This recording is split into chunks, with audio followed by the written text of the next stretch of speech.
Bienvenue dans Le Sens de l'Assiette, le podcast qui donne du sens à l'alimentation des Hauts-de-France. Aujourd'hui, je reçois Thierry Landron de la Maison Mère. À la tête de cette belle maison depuis plus de 25 ans, Thierry Landron est le gardien de l'héritage de cette institution lilloise. Véritable ambassadeur du savoir-faire français, Mère a connu sous sa direction un développement remarquable, devenant une référence incontournable de la gastronomie française, des Hauts-de-France et bien sûr lilloise. Il sélectionne rigoureusement les ingrédients des pâtisseries et chocolats Mère. Tout en préservant l'identité de la maison, Thierry Landron et ses associés ont su insuffler une nouvelle dynamique, notamment en développant une gamme de produits salés et en ouvrant de nouvelles boutiques, contribuant ainsi à faire rayonner le savoir-faire de Mère bien au-delà de l'île. Thierry Landron, merci d'avoir accepté l'invitation du podcast Le Sens de l'Assiette proposé par Alimentaire. Bonjour Nicolas, merci de m'avoir invité à m'exprimer donc sur cette belle maison. Que Mère, c'est d'abord une maison. Mère, on dit évidemment dans les Hauts-de-France. C'est sans doute la plus vieille pâtisserie au monde. Le fondateur est arrivé ici en 1677. Ça fait quand même quelques années. Il était apothicaire, métier qui bien sûr a évolué. Et donc il travaillait beaucoup de liqueurs, de confiserie. Voilà. Et puis ces métiers ont bien sûr évolué avec le temps. On est ici chez Mère dans des décors qui sont historiques. Si vous êtes dans la cuisine du Moyen-Âge, voilà, c'est là où tout a commencé. On le voit avec cette magnifique cheminée derrière vous, d'ailleurs. Vous êtes dans un style du Moyen-Âge, dans les Flandres, voilà, avec ces collections de chars à gaufres, de moules à cake, de moules à chocolat, avec un petit atelier de confiseur, puisqu'on a également été confiseur pendant très longtemps. Notre spécialité, c'était les caramels. Et après, le chocolat est arrivé, et donc nous ne sommes plus distillateurs, et nous restons chocolatiers, glaciers, confiseurs, un peu, et puis pâtissier avec aussi ce salon de thé qui a été inauguré en 1909, donc c'est tout récent. Voilà, et puis voilà, ces décors qui sont peu de 1839, qui sont classés monument historique, et puis ce fameux pâtissier, Mère, le géant des Flandres, qui est arrivé à Lille et qui a estampillé de son nom cette fameuse gaufre, aujourd'hui un monument. On est resté à droit avec les Hauts-de-France. On y reviendra. Alors maintenant, rentrons dans le vif du sujet. Et pour rentrer dans l'assiette, c'était quoi votre dîner hier soir ? Hier soir, écoutez, ça a été un dîner très très bref, parce que j'avais en plus un autre rendez-vous extra-professionnel, et donc ça a été un dîner très très bref. On a croisé des amis, des voisins. On m'avait d'ailleurs pas vu depuis un certain temps, et donc on a partagé une jolie bière, une bière locale, la Raoul d'ailleurs. Ceux qui connaissent la Raoul, tu vois, alors on a refait le monde. Autour de la Raoul, on peut refaire le monde, en effet, autour de l'histoire de Raoul, les Gazarveld, etc., et de toute sa bande, et de ses chansons, etc. Tout à fait, les capenoules, tout à fait. Votre plat du dimanche midi en famille ? Alors souvent, le plat peut changer, mais invariablement, on consomme des frites fraîches à la maison. La friteuse rôde dans la cuisine. À côté, en tout cas, oui. D'accord, donc c'est l'ingrédient indispensable dans votre cuisine. La pomme de terre. C'est tellement d'usage dans les Hauts-de-France, et c'est dingue. Tout le monde a sa friteuse. Quel conseil donneriez-vous à quelqu'un qui souhaite découvrir la richesse culinaire des Hauts-de-France ? Je dis culinaire. Hein. Écoutez, dans les Hauts-de-France, il y a beaucoup de spécialités. En fait, on pourrait faire un voyage gastronomique dans les Hauts-de-France entre nos poules, nos fromages, nos pâtisseries, les gaufres. Voilà, c'est une richesse absolue. Il fait beaucoup de choses. Et est-ce qu'il y a justement par rapport à ça une particularité dans l'alimentation des Hauts-de-France ? Est-ce que on va retrouver un goût des Hauts-de-France ? Est-ce qu'on va retrouver quelque chose comme ça qui est... Bon, je pense que dans les Hauts-de-France, on aime bien manger. On aime aussi ces grands rassemblements populaires, voilà, où on partage volontiers une assiette. Voilà, ça c'est l'image qu'on peut imaginer. Tant mieux. Donc c'est une image certes populaire, mais aussi gastronomique, parce qu'on a des produits typiques du Nord, bien sûr. Et justement, vous avez vu évoluer des préférences alimentaires ces derniers temps ou... Heureusement, il y a un peu d'inertie, tant mieux. Surtout les gens du Nord sont attachés à leur territoire et à leur spécialité. Les Lillois, entre autres, sont très attachés à leur spécialité. À gauche, il y a le maroilles, là, il y a le Nièvre, enfin, la gauche, c'est un pan de la gastronomie locale, et les gaufres, on en voit beaucoup partout, y compris sur les marchés d'ailleurs. vous faites une braderie, vous allez trouver forcément des fers à gaufres d'occasion. La gaufre reste notre univers. Et des gaufres, on en fait partout. Toutes les boulangeries, puis dans la grande distribution, vous allez trouver de la gaufre. Et donc là, on parlait de la gaufre, qui est votre produit emblématique. Alors, la Maison Mère, aujourd'hui, elle est connue en effet pour la gaufre, pour son savon de thé, pour ses pâtisseries. Et bien, du coup, la gaufre, il y a un sujet qui spontanément me vient, c'est la gaufre à la vanille, donc le produit emblématique. C'est je pense que c'est votre produit majeur. Vous essayez d'ailleurs d'exporter à travers la France et ailleurs, mais il y a le digital. Est-ce que vous avez une conceptivité digitale aussi, fleur de ma part. Et du coup, la question sous-jacente à ça, c'est l'origine du produit, parce que on parle un peu beaucoup en ce moment du locavorisme, du développement durable, du local, etc. Quid de ces produits comme la vanille ou d'autres produits que vous mettez dans vos recettes? Quel est votre avis sur ce sujet? Alors c'est vrai, mais tout ça, ça se mélange quand même. C'est plutôt d'ailleurs assez contradictoire. On n'a jamais mangé autant de sushi à Lille. C'est vrai. Ok, on mange thaï, on mange indien. Aujourd'hui, toutes les cuisines du monde, en fait, sont représentées. Et on parle de l'Okava. Nous, chez nous, on parle de l'origine de nos produits. Ce qu'on veut, c'est les meilleures qualités. Mais c'est vrai que on a plutôt intérêt à se fournir chez nos voisins que d'aller les chercher partout dans le monde. À un moment, ça n'a évidemment pas de sens. Sauf à dire que sur la gaufre, on a un biscuit traditionnel des Hauts-de-France, les nôtres, nos gaufres, elles sont à la vanille. Rome, chez nous, elles sont à la vanille. La vanille, on va la chercher à Madagascar. C'est pas tout près. Mais à la fois, on est vraiment dans la thématique du voyage depuis toujours. D'ailleurs, il y a une terre où les gens ont beaucoup voyagé. Et on n'est pas loin, on est en bordure de mer. Pas loin non plus de la Belgique, ni même de la Hollande. Donc, il y avait quand même des grands voyageurs qui ramenaient aussi des épices, du cacao, de la vanille, voilà, partout dans le monde. Donc, c'est comme ça qu'on a gardé cette culture, en fait, de ces produits exotiques. Et c'est pour ça que chez nous, la gaufre, elle a toujours été à la vanille, depuis toujours. Voilà. Après, changer, oui, la culture évolue. Bien sûr que on ne fait pas que de la gaufre à la vanille. On fait aujourd'hui une gaufre spéculoos. Alors, c'est aussi un vrai sujet de la région. Le spéculoos, c'est un vrai goût du Nord. C'est vrai, sauf à dire qu'on met de la cannelle dans le spéculoos. Donc, il faut aller la chercher, la cannelle. Voilà, parce qu'on va d'abord chercher les meilleurs produits. Après, tant mieux si elles sont à proximité. Et c'est vrai qu'on a là-dessus, on est dans une région très riche avec produits remarquables et j'allais dire à foison. Et donc ça, c'est une très bonne chose pour notre gastronomie, bien sûr, mais on se refuse pas non plus d'aller chercher un meilleur cacao au bout du monde, une meilleure vanille. Et il y a un point important que vous venez de signaler, qui est la qualité. Donc à la fois la qualité du produit, vous l'avez dit tout à l'heure également, parler du goût, mais sur la qualité, il y a aussi un geste, si on reste dans l'univers de la gaufre, où aujourd'hui vous êtes dans un univers premium, si je peux utiliser le terme, sur vos produits, parce que ça reste quelque chose qui est pas du tout industrialisé et c'est un vrai savoir-faire que vous cultivez.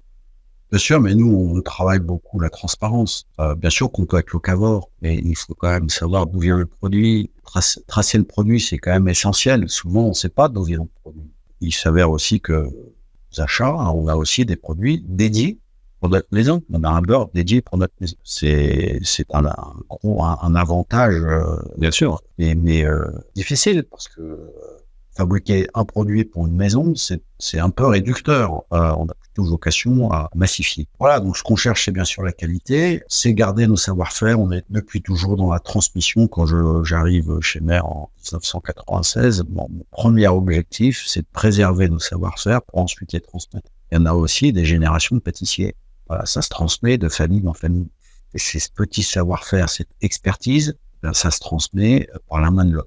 Donc ça, c'est très important pour nous de garder ce côté très exclusif. C'est d'ailleurs pour ça qu'on a ce label Office du patrimoine vivant, parce que c'est du patrimoine, mais très vivant, qui évolue bien sûr tous les jours, mais en gardant cette expertise de la main. Nous, ce qui nous intéresse, c'est le geste. c'est le geste et l'homme. Je pense que si vous êtes aussi, même si on a parlé tout à l'heure de digital et d'évolution de votre business par rapport à ce monde-là, il faut savoir que vous êtes déjà installé à Paris et que vous allez encore renforcer votre présence parisienne pour justement rapporter encore plus de fraîcheur si mes informations sont bonnes sur votre nouvelle boutique prochaine. Là, on a juste un problème chez Mer, c'est qu'on fait 2 produits. On transforme la matière, on fait des gaufres, on fait de la pâtisserie, on fait de la glace. Donc, il faut être expert dans ce domaine. Je pense qu'on est plutôt bon, voire très bon. En tout cas, nous, on vise l'excellence. Mais on a aussi un second métier, c'est d'être commerçant. Voilà. Donc, c'est de satisfaire le plus grand nombre. Et à la fois, c'est tellement vertueux. Le client, il vient parce que c'est bon. On peut faire de la com sur les réseaux sociaux. On a parlé de digitalisation. Bien sûr que ça, c'est extrêmement important pour nous d'être présent sur les réseaux sociaux, d'avoir un site qui permet aussi au plus grand nombre de commander nos produits. Ça, c'est des sujets de commerce. Le commerce évolue, évidemment. Mais donc, on exerce 2 métiers. On essaie d'être très bon dans ces 2 métiers-là. C'est pas simple, c'est pas gagné. On s'y emploie tous les jours. Et par rapport à ça, par rapport à ce développement et l'évolution de la maison, donc on reste toujours dans ce cadre manuel, humain. L'objectif, alors je sais que vous allez également déployer votre laboratoire dans un autre quartier de Lille pour donner Stop, monsieur. On ne parle pas de laboratoire chez nous, on parle d'atelier. Et c'est une myriade de petits ateliers. On a à peu près une douzaine de cuiseurs qui fabriquent exclusivement les gaufres. Voilà, c'est la répétition qui fixe la qualité du produit. Après, ici, on travaille au jour le jour. Il n'y a plus de produits, monsieur. Revenez demain. Nous, on aime cette fraîcheur, les gaufres. On travaille vendu tous les jours. Voilà. Mer, c'est d'abord un projet de vie. Bien sûr qu'on a des obligations d'équilibre budgétaire.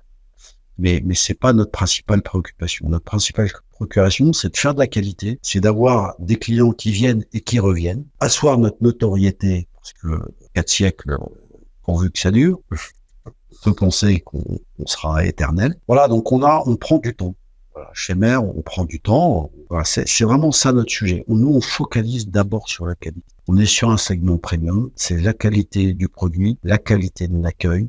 Faire en sorte que le client, quand il vient chez nous, il vient d'abord par gourmandise. Il vient pas forcément parce qu'il a faim. Aujourd'hui, avoir faim... entre nous, pour nos civilisations, c'est compliqué. Et globalement, le client, quand il vient chez Mer, c'est pour cet univers. Ouais, il y a tout un univers. Ce que vous évoquez, c'est ce côté goût, qui est pour vous important, ce partage, cette gourmandise, partage alors, nos salons de thé, vous avez également un restaurant pour la pause du midi, où en effet, il y a ce moment de partage qui, pour vous également, je pense, très important. Le partage, le patrimoine, l'histoire, l'esthétique, c'est des valeurs tellement importantes aussi pour nous et puis aussi pour nos clients quand ils viennent chez nous. C'est un voyage en lui-même. D'ailleurs, vous n'avez pas d'obligation à consommer chez nous. Franchement, c'est un lieu de vie, c'est un lieu chargé d'histoire. Nos décors sont classés monuments historiques. On est très fiers de les montrer évidemment, mais il n'y a pas d'obligation jamais. D'achat chez Mer. Vous venez, vous pouvez repartir.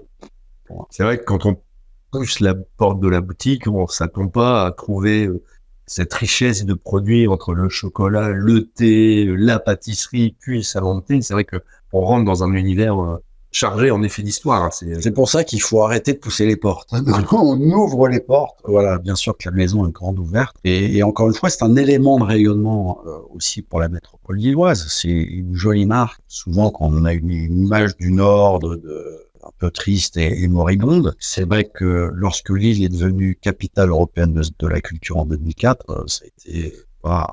Donc, on a, c'est vrai, depuis 2004, basculé vers la lumière avec des jeunes chefs très talentueux. Il y a une effervescence, il y a une énergie autour de l'agroalimentaire. Ces jeunes, ils ont beaucoup d'idées autour de la gastronomie. Moi, toujours, ça me sidère de voir autant de jeunes intéressés par la gastronomie. Un art très français, quand même. Mais c'est fou, c'est fou. Les plantes aromatiques, les champignons. Il y a beaucoup de richesses, beaucoup d'idées.